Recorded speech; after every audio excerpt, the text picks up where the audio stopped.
chance. They were born in bloody circumstance. To go, leave me, run like you've never run before.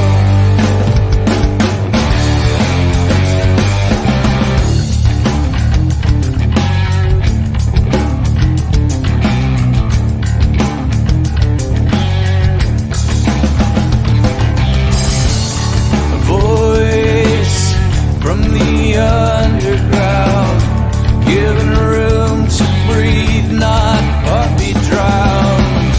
So die if you get the chance. Better men than you've been left this dance. To go, leave me, run like you've never run before.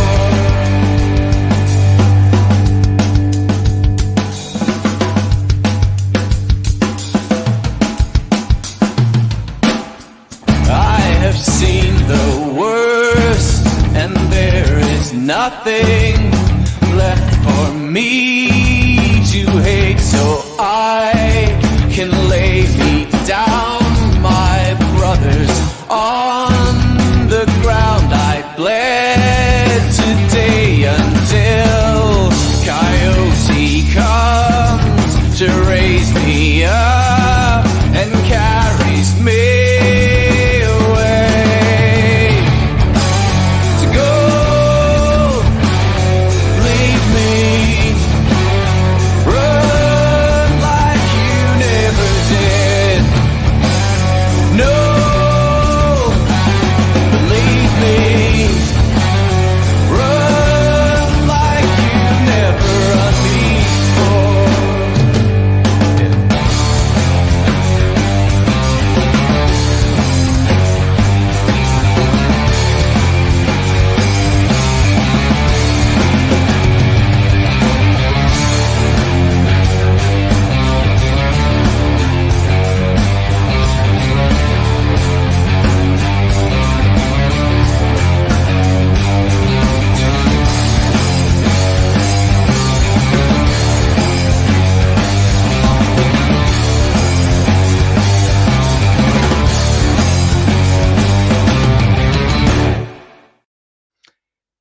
Good evening, ladies and jelly beans. Welcome to the Scottish Rugby Podcast with the Scottish Rugby Blog. It is myself, John Anderson, in the hot seat tonight, sporting some Argentinian wear. We'll come to... Craig's just adjusted. Those of you in audio, Craig has just adjusted his camera to show off his top. We'll deal with that in a second. I am joined by Craig. Craig, welcome, and your top. Good evening. How are we doing? I literally got rid of a Glasgow shirt before this episode. I thought, do you know what? I was like, this is a Scotland episode. I'm going to support. I'm going to put an Argentina top on. I'm not sure how that works, actually. No, I haven't thought this through. Anyway, we're also joined by Rory. You've made quite a few appearances this Six Nations. Rory, welcome. Hi, glad to be back again. So it's just because this is the rugby that I see. I don't feel qualified to talk about the rest because I miss so much of it. So that would suggest that we are qualified to talk about it. Yeah, so eminently. That's a bold statement right there. So welcome everyone. Obviously, I am not Cammy Black. Cammy might join us later on. Please let Cammy join us later on. I'm very excited about the prospect if he does. But if not, we'll be doing our free episode as per usual, about an hour, and then we'll move on to our Patreon stuff, which I'm just going to pop up here. If you want to come and join us, you can head over to patreon.com/Scottish Rugby Podcast, where you can get premium content, free episodes, all sorts of stuff. You can get us rambling every week about our Hands in the Ruck, which is our Any Other Business section, where we generally put the world of rugby to rights. And I've got a feeling, Craig, tonight might be an exciting one. After the team announcement today, I've got a feeling you may have some hands in your ruck tonight. So those of you who want to come join us, please do. We'll be delighted to have you. If you're already a patron, you know you want to stick around for that. So very exciting stuff. Tonight we're gonna keep it really simple tonight, guys. We're gonna go Ireland, Italy. That is all we're going to concentrate on for the 3 episodes. Yeah, it's already started. It's already started. Happy BK10, Craig. We'll come on to that in Italy, Harley. Great to have you along, mate. Right, so let's talk Ireland. After me challenging them, Rory, on our OnlyFins episode to prove to me that they were actually worthy of world number 1, they proceeded in the first half to show me that they weren't, and then they kind of turned it on. What was your takeaway from the weekend? Well, was it that we were just good enough in periods to stick with the world number 1 rather than them not being? I mean, they showed in the second half why their sort of level of ability to cope with adversity, let's say, is right up there. You know, this Ireland team can just about cope with anything that you throw at them normally, and like that game threw some pretty abnormal stuff at them, and yeah, they saw it out. On the other hand, Scotland were not able to do that in the second half. I think, like, watching the game back, kind of what jumped out to me is the first half maybe wasn't as good as I thought it was. In terms, you know, I was like, that was amazing, that was the best Scotland have ever been or whatever. But you know, there was plenty of mistakes all over. But and it wasn't necessarily that they dropped off in the second half. I think like the amount of energy required to sustain that level of play to compete at the breakdown with Ireland and all the things that they bring to the breakdown. I think they just kind of the guys who started the game maybe ran out of a bit of steam, and the bench wasn't enough to rescue us or to take it up yet another level, which the bench kind of has done did against England and did against Wales. So yeah, I guess for Ireland it confirmed everything that they wanted to think about themselves, and for us we're back going, oh, well, okay, maybe we're not as good as we thought we were. Well, I really loved that positivity straight off the bat, Rory, that we lived with the world number 1 at spells. That's big. Craig, talk to me about the bench. Rory's indicated maybe not the impact we wanted. It was pretty strong bench we had as well. So talk to me about that. I think the biggest feeling, I think, was the front 3. I don't think Cummings. I don't think Cummings had a major issue when he came on. I think he did very well. I think he's just a bit rusty, to be honest with you, because he's been out for so long, especially from international duty. Where I had an issue was the fact, well, the 2 things, and one's the obvious one, which if anybody listens to any other podcast or any other piece of punditry in the world, you can plug it here if you need to, Craig. Plug away, it's fine.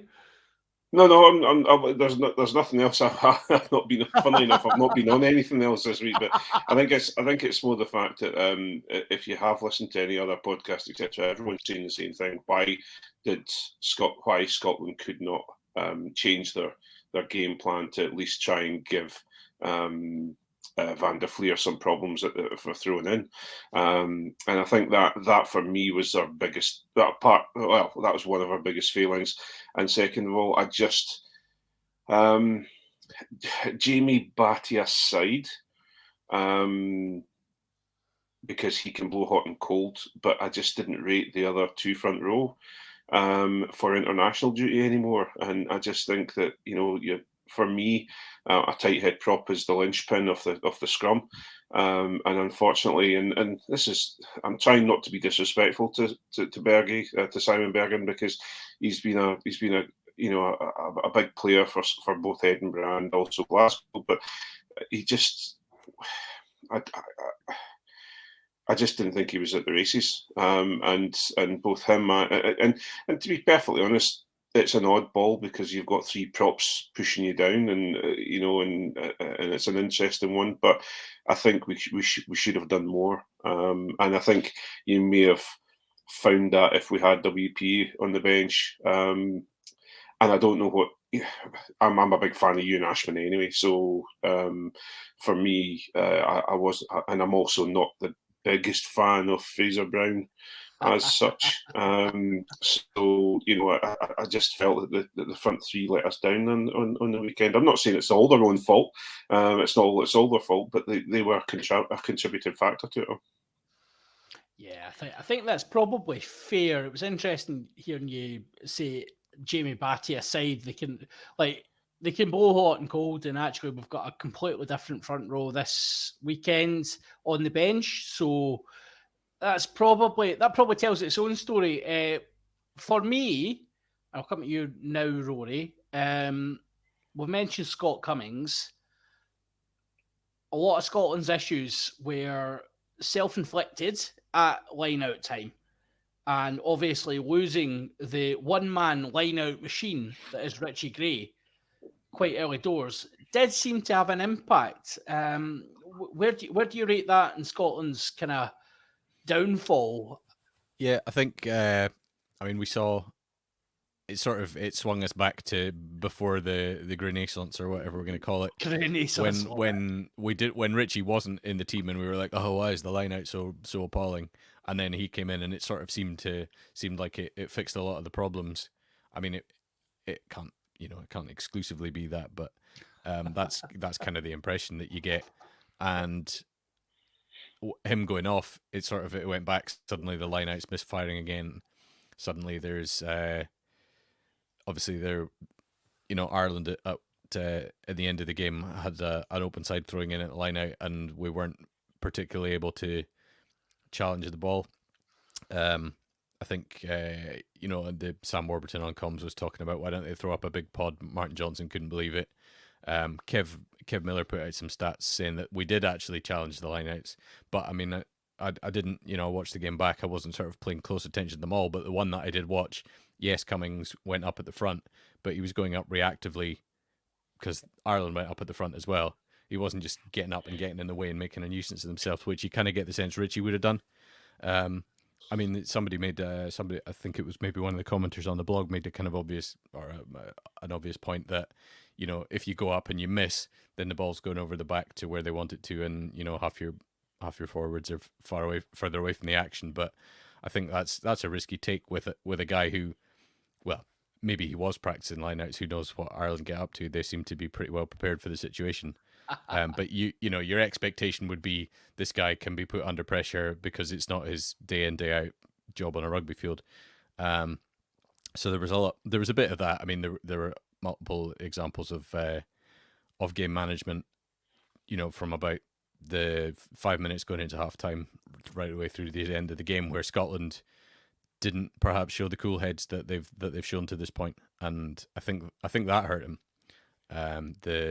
The penalty they had, which was maybe kickable, just before half time. I don't know if it was worth having a pop at that in case that went over, because that's an easy lead going into the halftime break. That's a very different game. The other thing is, should they have scored that try off the line out? They kicked to the corner. They got the line out. They had the ball in attacking position. They've been pretty effective so far from that, but it was the one time that the two below two to Jones little inside pass didn't happen, and Jones was actually a dummy runner, and they messed it up when the ball went out of the back. So maybe that's why they've all gone to Jones so far, and he's scored tries off them, because it doesn't actually work if it doesn't go at Jones. He ended up with, I think it was Turner and Cummings in the corner playing basketball and just crabbing, and old Scotland. I think obviously any score at that point would have put us up going into half time, and it just casts a little bit more doubt in what is it's an incredibly resilient Ireland side. But yeah, I mean that's an absolutely valid point, Craig. I'll come to you just now. Like, was it Scotland failings or was it Ireland being world number one? in that period in the first half. Scotland had a number of chances that they didn't necessarily convert, including that kind of crucial one towards the end of the half. And almost at that period, it was like, we need to score or we're probably going to struggle. And we failed to convert. Scotland have been really clinical so far, but was it a bit of a regression, or was it Ireland? For me, I thought we came out and we didn't let Ireland settle in.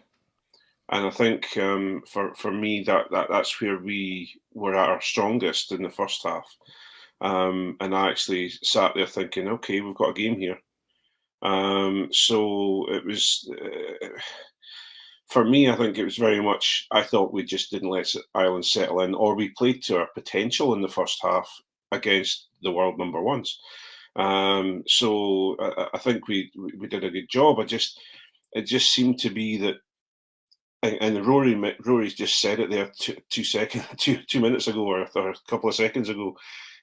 We reverted to old Scotland, and I think that were slightly inaccurate. And then all of a sudden, a little bit of panic came in, and people decided, right, we're going to try and win this ourselves. And that, unfortunately, is when we're not our strongest team. When we start trying to win it ourselves, we need to work as a team. And I think we're finding ourselves into a situation where no matter how much I took the mick, etc., that Hugh Jones and Tuipulotu in the centres are absolutely fantastic, and we've got the ability to run some phenomenal lines now. We need to make sure that our forward pack are as potent when they come off the bench than they are at the start of the game.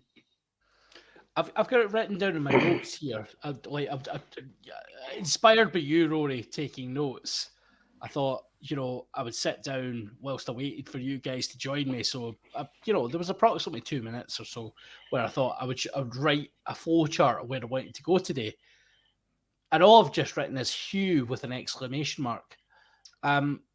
Is this vintage Hugh Jones better than the one that exploded on the scene for Scotland years back? Is he a better player? Yeah, absolutely.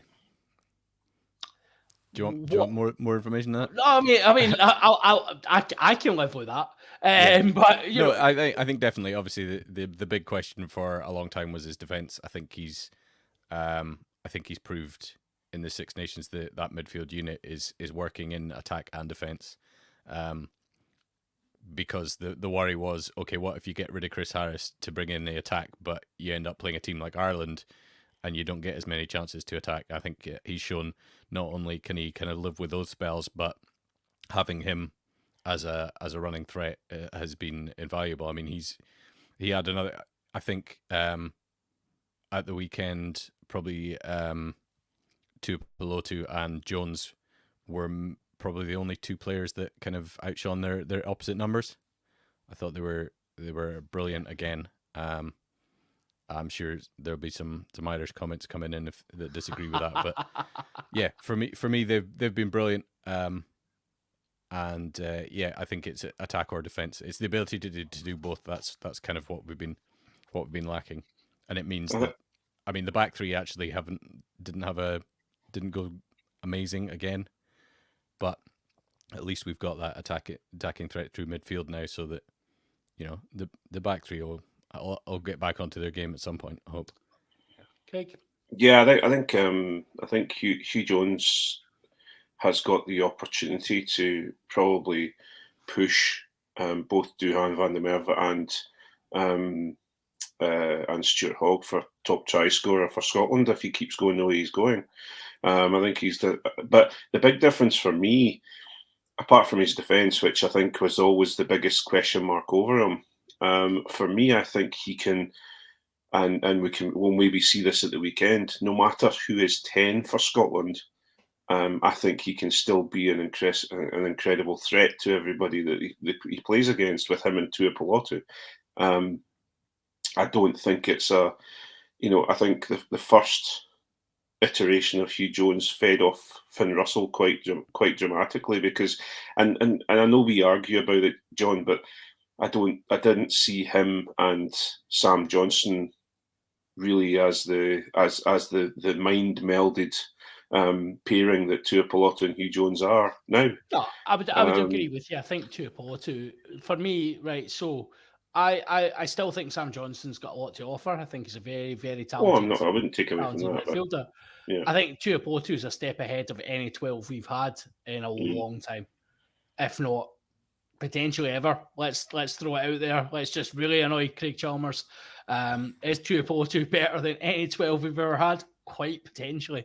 I think he's got such an all-court game that the difference for me, and you're absolutely right to call that out, Craig, I think the difference is Tuipulotu. I don't think we've had a player that necessarily before, maybe the last one is Pete Horn, who has made Finn Russell a better player. Yeah, like, and Tuipulotu is a different player to Pete Horn. Pete Horn offered a lot of things. Tuipulotu offers all of that and probably a little bit more. And Finn Russell is thriving on that. And you just need to look at the highlights reel, the way they are playing off each other, the way first receiver is totally interchangeable. That is absolute manna for someone like Hugh Jones, who I still maintain is one of the best line runners at 13, Northern Hemisphere rugby has seen. He is a phenomenal strike runner. This doesn't happen with Sam Johnson at 12. Completely agree with your point, Craig. But then if you look at it, where we are now, and yes, Hugh Jones is a fantastic strike runner, as you say, but what we also have now, though, is that if defences load up to double tackle Hugh Jones, we've got Tuipulotu or we've got Finn Russell, stroke, if we're really, really pushing it, Van der Merwe coming in off his wing. So you've now got 3 or 4 strike runners that are there. Now, okay, I'm not going to say Finn's going to break the line with his physical presence, but what he is going to do is break the line and put an offload around the back of someone. So you've got at least three players there that now can break the line at any point in time. So the defences are having to try and cover that. So I think that's where Hugh Jones gets his strike running ability from, because they're expecting Tuipulotu to come breaking through, and he gets the ball away, and automatically you've got Hugh Jones busting through. So Rory, Stuart Hogg, 100th cap at the weekend. Yeah. Craig's rightly identified Scotland's all-time try scoring record holder with 27 tries. Yes. We had a discussion at the weekend, me and Kat, and actually we identified that it was like 27. That's a bit rubbish, really, isn't it? But all-time try scorer 27, so a 1 in 4 conversion rate. Would you care to take a guess at? Let's just do first of all Hugh Jones. What's Hugh Jones tries in games? What's he got? Oh, he's. I looked at the stat on Wikipedia. He's not in the top 5 yet, but I mean, was there someone put up earlier in the week? I think Jones, Graham, and Van der Merwe are all in the same number now. Are they roughly? Roughly, yeah. Obviously, Jones has had a few more caps. How many caps has he had? 30 something. Yep. So yeah, Jones is on 35 caps and has 16 tries. 16. Duhan is on 27 caps and has 16 tries. And Darcy Graham also has 16 tries. So yeah, it's really interesting, isn't it, that we're in this position where we've got obviously Hogg way out in front, but he straddles that period you've talked about it before, Rory, where Scotland were a bit rubbish. All right, but I mean he's. I can't speak to how Donna Kennedy was as a player. Obviously, she's the record holder right at the top, but certainly Hogg is a better player than any of the other guys who are ahead of him in the 100 cap club. No offense to them, who are all great servants to Scottish rugby. Ross Force on the phone. How dare you? And yeah, no, I'd stand by that. And I was a huge fan of Mossy as well in his time, but he was maybe robbed of his potential by selectors picking him until or not settling him. But yeah, I mean, Hoggy's been class since he came on the scene. Obviously, he's had his well documented ups and downs in it. But yeah, I think he is maybe since the whole since being captain, and he was actually quite a successful captain. I think. I mean, you look at the games that he won. You know, the first win in Paris in ages, and the first win at Twickenham in ages. He's you can tell what the team means to him. I think I've talked about this before, but it was quite early in his career. It was the game that ended Andy Robinson at Pataudry against Tonga, and I was how cold was that game? Yeah, it was a cold game. That was horrific, and I was walking to the press conference to go and get a cup of tea, and Hoggy had come out to speak to family or whatever, and he was sort of walking down the side of the pitch, and you could just see how gutted he was in his face. He knew that was a bad one, and you could tell then what this meant to him. So yeah, I think it's great that he's hit that milestone. I think he will get more, but it's definitely he kind of needs to find a bit of form. I think class is permanent. They always say that, but it'll be really interesting to see how Ollie Smith goes at the weekend. Well, that leads me in wonderfully, actually, Rory, to the point I was going to ask Craig about, that Ollie Smith coming in for Stuart Hogg at the weekend. Ollie Smith probably, there's been a lot of chat, and we'll come to the BKXX chat at some point. Just one X Roman numerals. Well, what exactly? Yeah, potentially. Yeah, exactly. I'm going to XX because you should probably wear 22, but whatever. very, very good, very good. Yeah, Stuart Hogg. Ollie Smith's going to come in for him. Not had much rugby at Glasgow, yet all the pundits seem to forget. Actually, Gregor Townsend in his interview today, it really annoys me that he still does the whole, he's had great form for Glasgow this year. He's barely played for Glasgow this year, but let's not let facts get in the way of good story, Gregor. What do you expect? Is Smith the next 15 for Scotland? Is he the next Stuart Hogg? It's a really difficult one, because I think the next cab off the rank for 15 for Stuart Hogg is Blair Kinghorn, and yes. To be perfectly honest, yeah, I would expect if Hogg was out and Finn was fine, who would be starting at 10, and who would be starting at 15. Ben Healy. Unless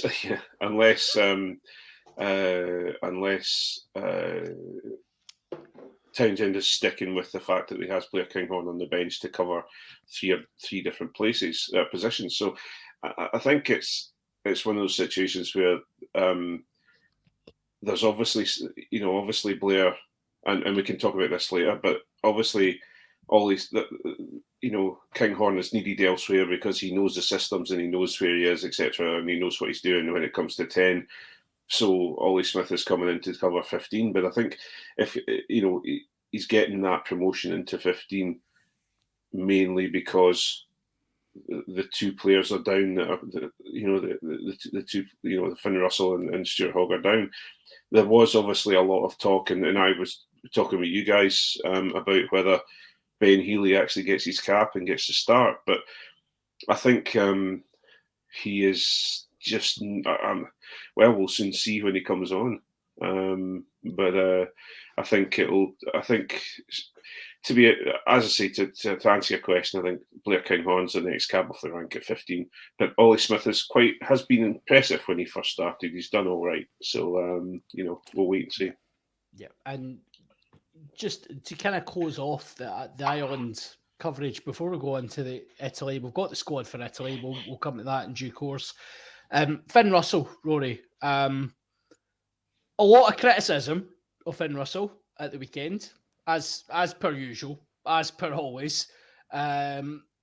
Really didn't seem to be all guns firing from the off, had injury problems coming into the match. Was he fit, and should he have been playing? I think you'd be hard pushed to convince him that he shouldn't play. Yeah, he did. He was slightly off his game. I mean, it's kind of a mark of where Scotland are now, that they've improved slightly, so that when there are sort of that kind of 20-minute spell in the second half, when Scotland are throwing passes to nobody and dropping balls that they've got no business dropping, we're a little bit better at recovering from that. So Finn will get up and scramble back, and it doesn't go wrong in quite the Wile way E. Coyote style, quite the way it used to do. But it would be nicer if it didn't happen at all. That goes back to what you were talking about earlier about people trying too much. Yeah, I mean, he probably had a bit of a quiet game, and that'll have annoyed him, going up against Sexton and coming off second best. He probably isn't that fussed about respect or his standing in the game, but you never know. No, he drives a Lamborghini or something, so there must be some kind of ego on him. $1 million a year tends to not make you that bothered about your standing at the same time. Yeah. It was tough, Craig.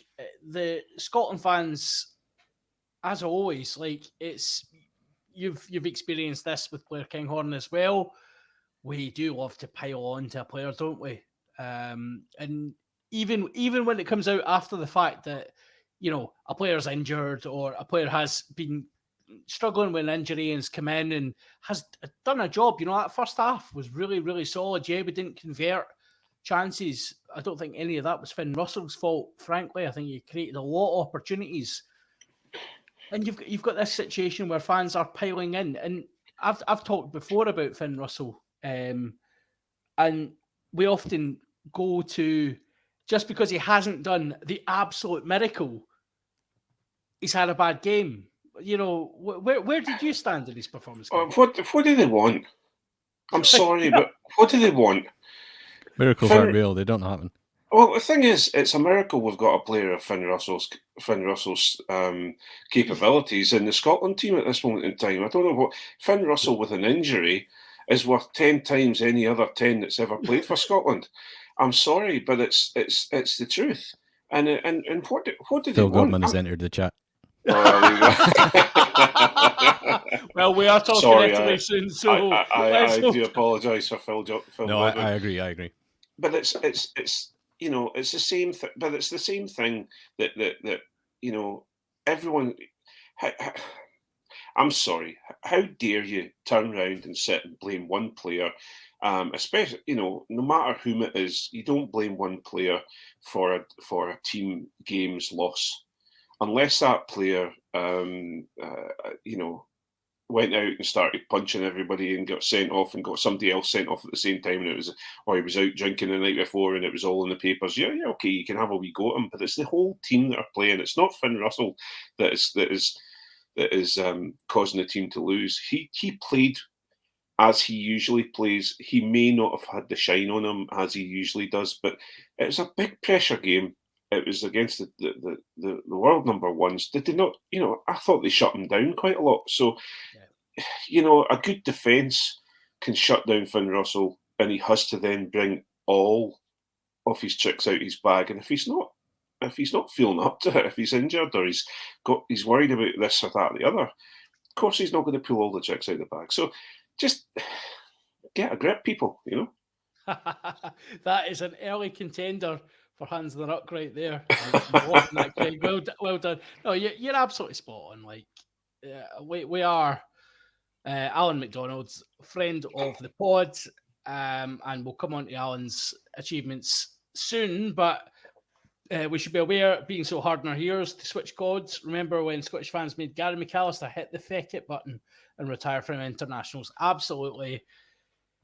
We are in a position where we've been, actually it was, as you were saying about Finn Russell, Craig, it's remembering that Finn Russell didn't come through any of the systems that yes, he went away in the McPhail scholarship, but Finn Russell didn't come through any of the traditional SRU systems that we've put in place to bring through the next generation of rugby players, which, you know, me and Rory were talking head, heart and arse on Friday, and then promptly the under-20s, what was it, 84 odds they get pumped?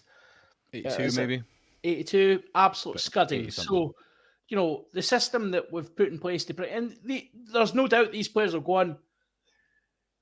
Oh, that's a Bless sneeze. you. They'll Bless go you. on to, some of those guys will go on to play international rugby. But Finn Russell has come through a different path. And the fact we even have him in an international shirt is absolutely, as Craig says, a miracle. So we should be grateful for every minute we have Finn, and I'm still grateful he hasn't jacked it to this point, because I can see every Townsend issue he's had. I thought that'll be him. He doesn't need this. Well, yeah, we thought we were going to lose it after he didn't get picked in the squad, and before the All Blacks game, we were thinking, okay, well, if they're going to fall out, this is going to run through after the World Cup. He's probably not going to be fast learning a new coach. You just jack it. But yeah, he did play under 20s, because I remember seeing him playing at 12 for the under 20s. Yeah, he did. Yeah, he played 12. But then the thing is, he's got a million reasons for next season not to bother being an international. Aye. You know, I could quite happily sit down. He's done everything that he needs to do with a Scotland shirt, apart from win anything. But that's a different story. There's plenty of great Scotland greats who've never won anything, really. Isn't there? Exactly. So you know, he quite happily, you know, sit back and not be bothered with going into camp anymore, and just go down and play his rugby at Bath and be hero worshipped at Bath for a little while. You know. Well, we'll see how that progresses for them, because obviously the style of play Bath are playing, I'm not entirely sure Finn Russell will be hero anything. They'll probably forget that he's even on the park with the way they're playing at the moment. So, will we go on? We're about to face, well, obviously final match of the Six Nations, Rory. Super Saturday, Ireland up for a Grand Slam on St. Patrick's Day, which I'm reliably informed isn't actually St. Patrick's Day. That's middle of Friday, I think. Yep. Well, actually, it's middle August if you actually take it properly. But you know, obviously, it's a Guinness sponsored holiday. It's not. Yeah, so we've got a Guinness sponsored holiday almost inevitably at the end of the Six Nations. Funny how that worked out. So Ireland against England. We've got Wales going to get an absolute scudding off France. And we've got our old nemesis, Italy. Wooden spoon match. The wooden spoon match, except Scotland are up for third this time round.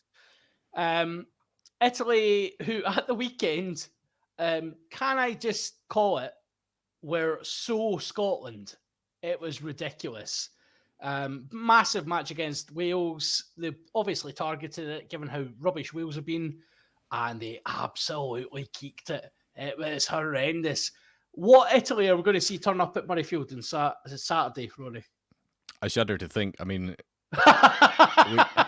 because as you say, we've got third on the line. I think actually there are ways in which we can still lose and still finish third, right? Yes, that's right. But ideally, we'd like 3 wins. I mean, yeah, finishing third without getting 3 wins would seem a little bit like putting a severe shine on a particular turd.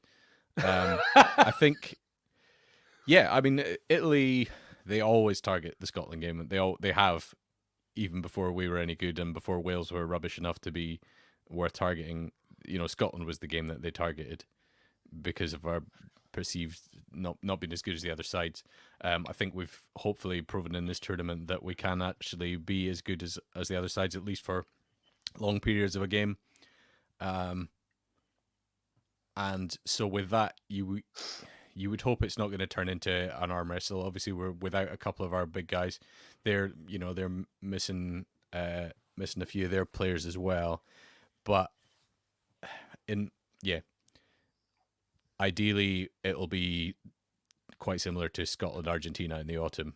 You know, that's what we want to see. I don't know if we can do it with the squad or the players we've got left, but what we're looking for is to kind of, to paraphrase the ranks of Irish punditry, we kind of want to put them back in a box, even though they're not being, you know, chippy like us Scots. But yeah, it would be nice. It would be nice if Scotland almost, it doesn't matter. But I think Italy are, they're an improving team, definitely. The worst thing that we can do is go out there and assume that we're going to put them away. And then, if the game's tight, I can see Italy winning it. What we have to do is just keep doing what we've been doing all tournament. It's worked against the rest of the teams. It worked for a half against the number one team in the world. Let's not forget that. Let's not just retreat into our shells and try and do something different just because the team is a bit different. Because Italy will relish that. They'll want they'll want a kind of loose, scrappy game of sevens as well because they've got good runners now too. They've got good backs.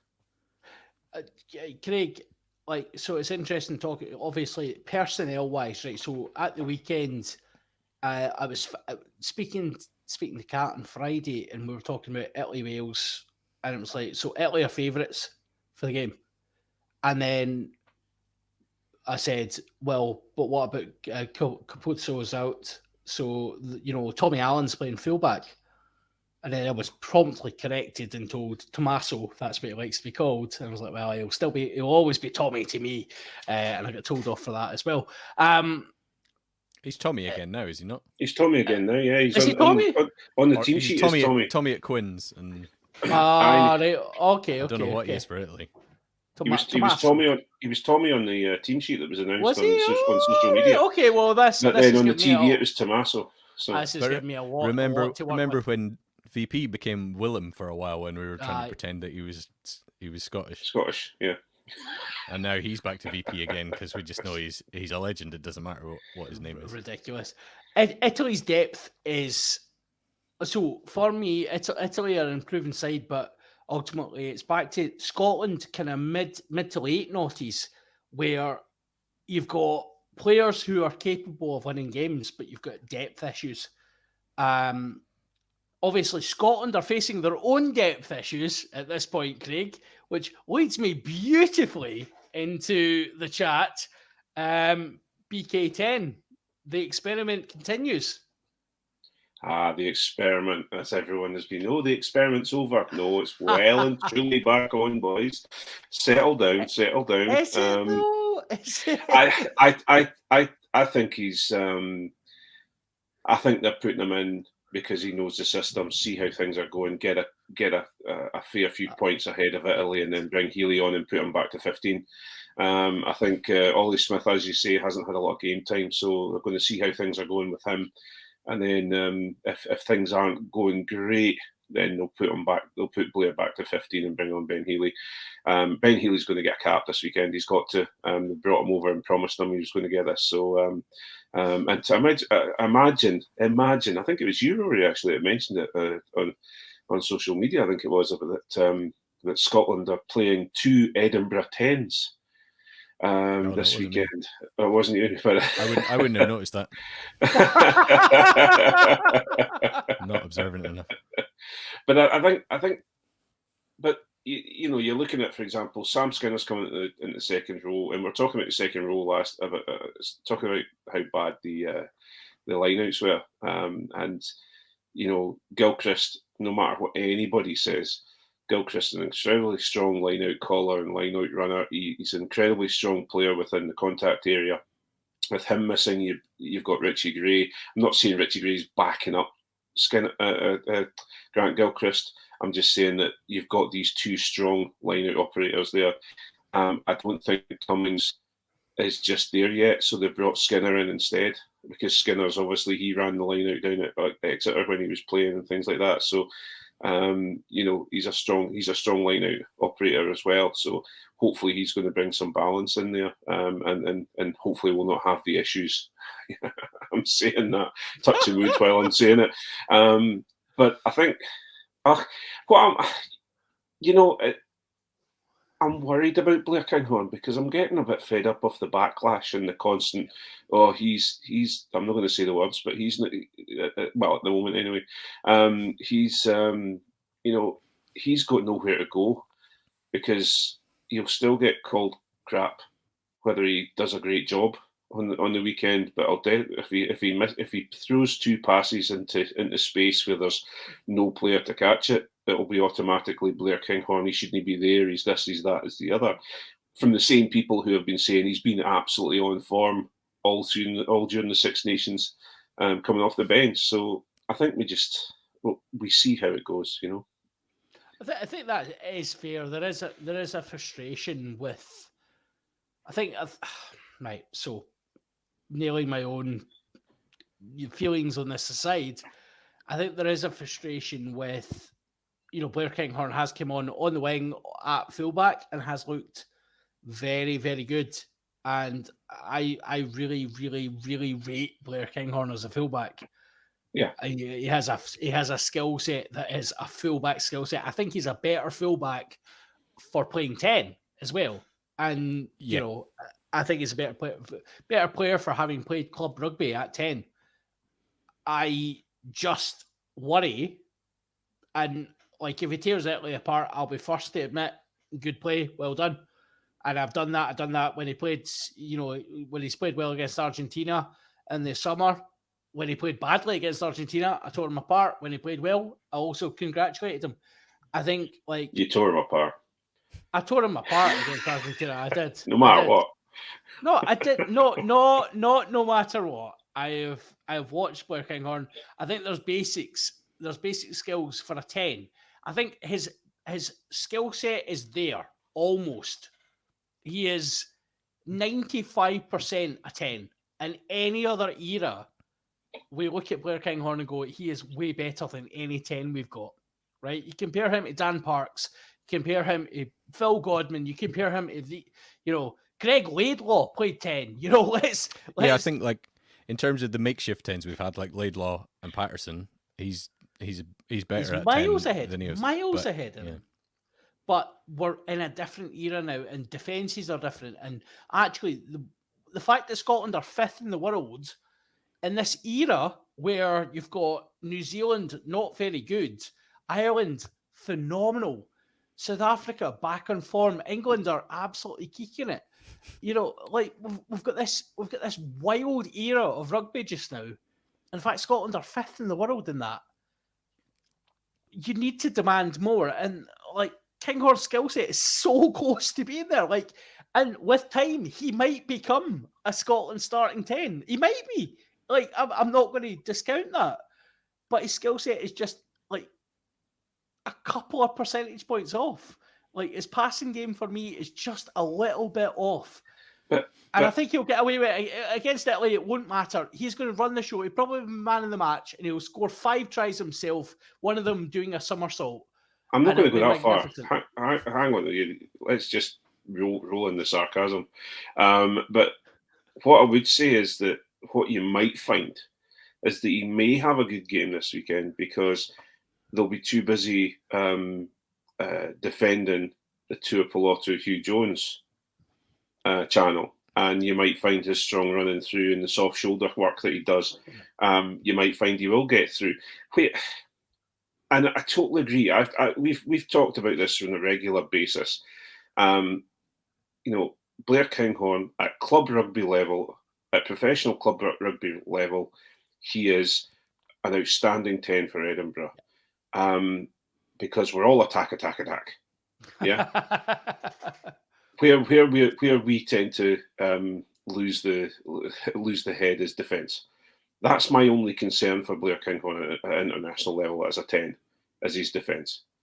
And obviously, there's the elephant in the room that nobody's mentioned just yet, and that's his kicking, because it looks like there's only going to be him on the. Yeah, sorry, Rory, I've just steal your point, Rory. So we've got all those concerns about him, and I totally understand that. He is an outstanding 15 internationally. And I'm surprised Hogg hasn't been. I think now that Hogg has got his 100 caps, it'll be interesting to see what Townsend does at the World Cup. But we'll see how it goes. Is the plan, Rory, to kick to the corner, get 5-6 tries against Italy, bring Ben Healy on at 45 minutes, and then let him kick penalty goals till we reach 50? Is that the plan? See what he can do. Yeah, I mean, as fantasy versions of how this game could go, that would be all right, I suppose. But he lives in a fantasy world. yeah, I mean, we as you say, it depends. It depends on what frame of mind Italy are in, really, or whether this particular version of the Scotland team can play in the same way as the kind of the full strength 15 can. It'll be interesting. The goal kicking is a bit of a worry. I mean, they sort of it. You know, you can work around your 10 in defence by sticking them on the wing, but you can't work around not having a goal kicker, really. And if it's going to be a tight game, which there's a chance that it might be, I'm not saying it should be. I would quite like it not to be, but there's a chance, knowing Scotland as we do, that they somehow make it into a tight game. Yeah, I think having Healy on the bench at least to have we've got a kicker. You maybe would have liked to see Horn on the bench as well, but I guess they're just sticking with Price for just now. Yeah, it could come down to kicking, but I guess the plan is that it doesn't need to. Yeah, it shouldn't need to. Ian Hay has joined us. Welcome, Ian Hay. Saffron, y'all. We are currently. Apologies for that. Cultural appropriation of Americanism. That is okay. Cool. Talk to me about Scotland, Italy. We've chewed the fat about Kinghorn. What's your big takes from the squad? I mean, it's a bit same old. I would like George Horn. You may have seen me nodding my head quite vociferously. What does he have to get a chance? I find this a wee bit ridiculous because we're third, right? I mean, we're going to win this game by hook or by crook, and we're going to finish third. That's the best we can do. So I don't see why he's not got a chance. The kicking, like you were saying there, that is a major concern because there's Ali Price has occasionally, as sort of everyone else has done their hammies kind of option. Front row, have we had Craig's thoughts on the front row? Craig is loving the front row bench this week. Yeah, I don't understand why Rory Sutherland wasn't in last week. Like, I quite like Jamie Batty, but I don't think he's much of a scrum. He's a good loose guy, but he's not any good at scrummaging, and he can be a bit of a disciplinary. Well, you know me but and Jamie, Jamie we've had disagreements on Twitter, so we and Jamie are not besties. Okay. What was it again? Yeah, I tagged them saying they were basically the bin juice, and well, that's gonna hurt someone's feelings, isn't it? Yeah, especially when they won away to Bath. It's like Bergen's played a couple of good games for Glasgow since he came back, and those were against the Diddy, like the mincemeat teams. Why was he in the squad last week? I don't. It's unfortunate to move on from Simon Bergen. Yeah. It's unfortunate to single out the kind of replacement props, but yeah, when you watch that Ireland game back, he, like clockwork, sent the replacement bench on before a scrum. Yeah. They folded. Ireland kicked it up the park. They scored. That was effectively the game. That 5-minute period. I don't understand why they changed it so early. Like, Schumann did so much carrying in the first half, but we know he's got a decent engine. Knackered, Xander has done 80 minutes on the occasion. Schumann regularly plays 80 at club level, you know. But so I don't know why they were hooked off at 55, like, especially when it was just at that point, because they knew that Porter was going to have to stay on as well. So they knew that one at least. Front row, yeah. So they knew that somebody was going to be knackered. So why would you take it? All right, we'll bring on the fresh guys, even though they're not anywhere near the level of the two starters. So here's a question for you, right? And I'll put this out to all three. Is jump in as you feel. The fact that you've got props who, a prop is capable of playing 80 minutes. You don't necessarily see that at other let's say the nations above us in the world rankings, the top four, you don't see props playing 80 minutes. Why are we relying at club level on Schumann, Fagerson, and others to play 80 minutes? What is the issue there? Our depth at prop. Yeah, being horrific. There's such a drop off in probably most levels of our game in terms of what you need from an international tight head and loose head.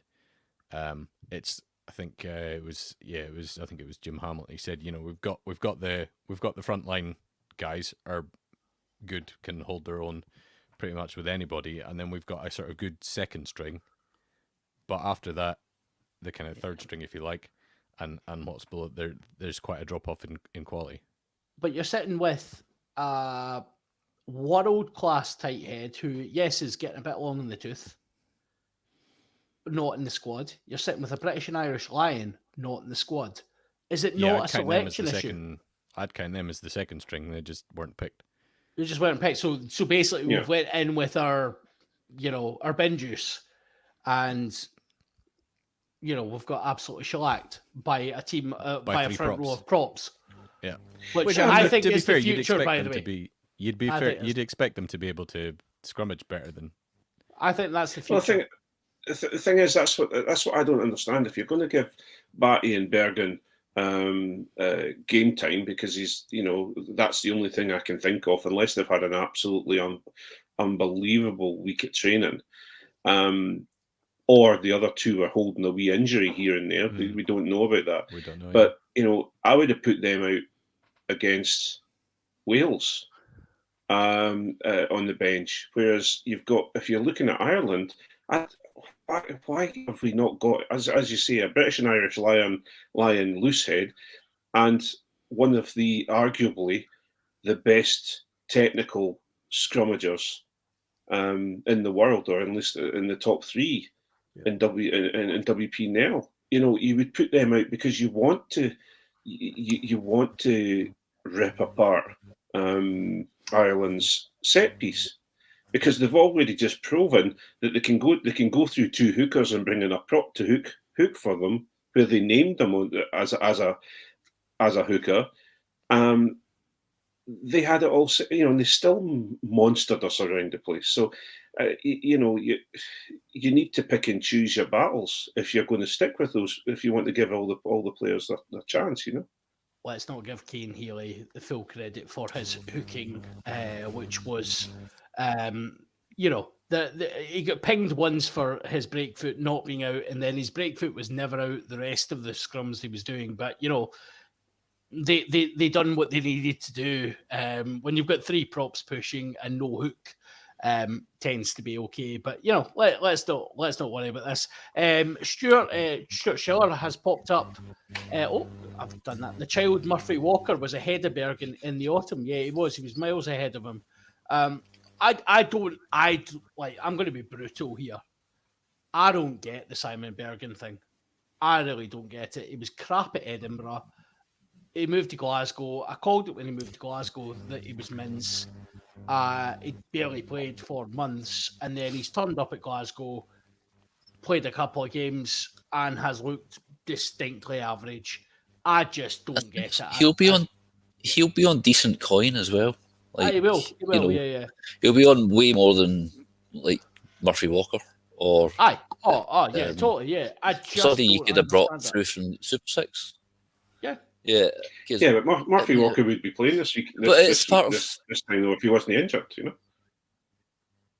Would he be playing? Would he be in the Scotland squad? Do you think? Oh yeah. But even Darcy Ray, for example, but we got rid of Darcy Ray.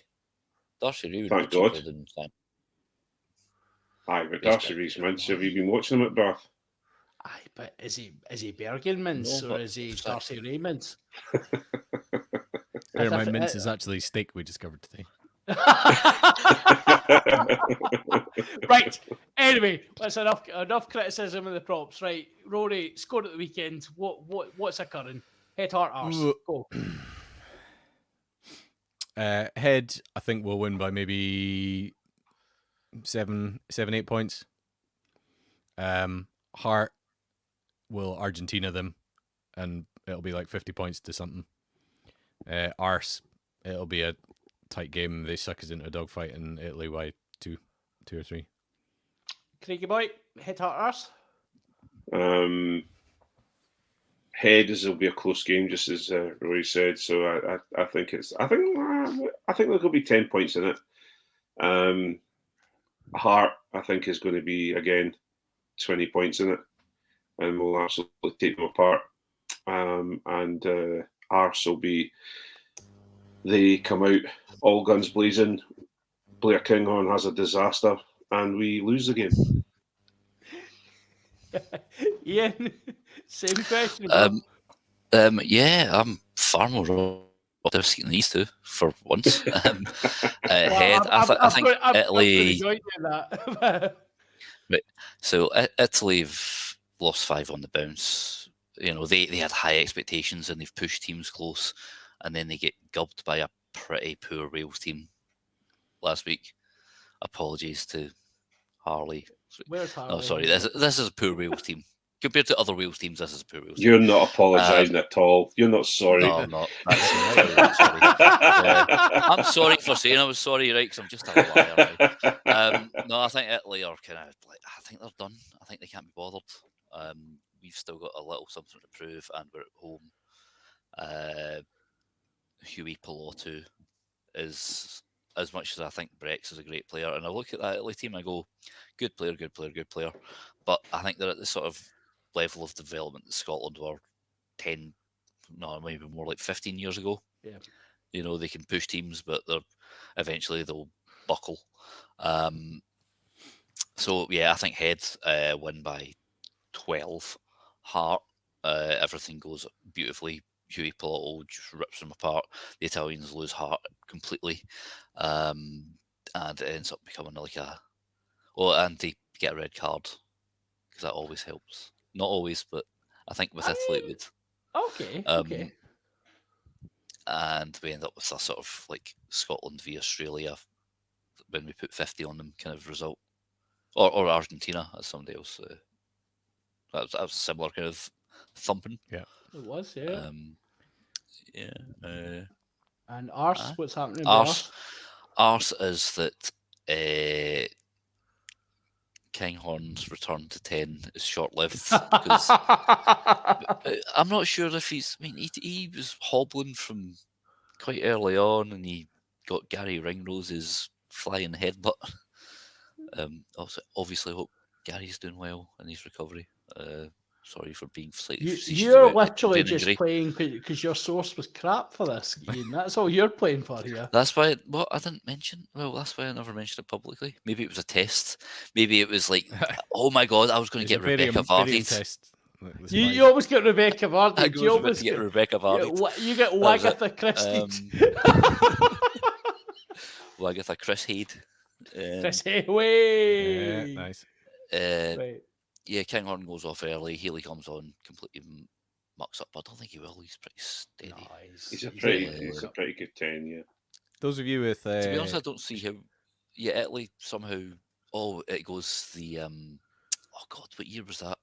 2007, three intercepts, 7 minutes. Yep. There you go. Cussett and Godman, was that 9-10? Cussett or Godman, yep.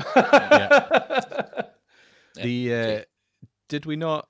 In the summer tour, did we not? I know it's Argentina, but obviously we thumped Argentina in the autumn. But did we not give them quite a beating on the tour? The one that we won, did we not win that quite comfortably with Kinghorn playing? Yeah, the second one. Yeah. So and he can dish out thumpings. To be fair, Kinghorn did play most of the game at fullback, but he did. He did. He did. A dog with a bone, like a dog with a bone. No, he did. Hastings was playing, wasn't he? Was that game? I don't know. I can't remember. It's not Hastings Horn.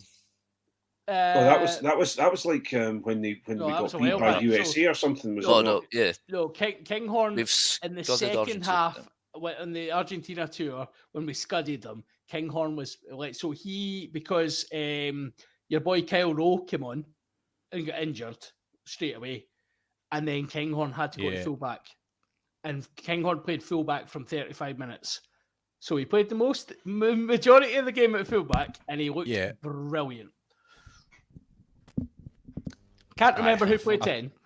I've got the stats here now. I'll remember. Well, while you're pulling that up, my head, heart, and arse is head.